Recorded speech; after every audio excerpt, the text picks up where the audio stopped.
what if you're sort of working for an early stage startup then without much data? How would you approach that sort of situation then?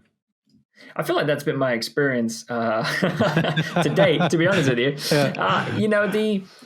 The thing is, start collecting it as soon as possible. I would say from day one, make sure that everything's up and running from a statistical data capture analysis perspective. Declare to the business that you want to be data driven, and find out where the data is. That it's there, even if it's not necessarily being captured and surfaced.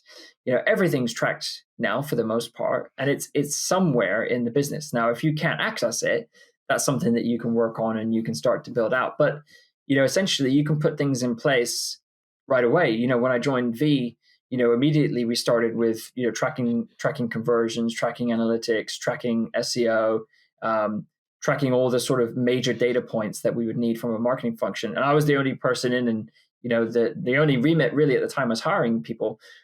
So hiring people and building out a team. But I knew that if I brought them in and they didn't have any data to work from at all, they would be 3 months behind the 8 ball. So behind the 8 ball, sort of 3 months behind the curve.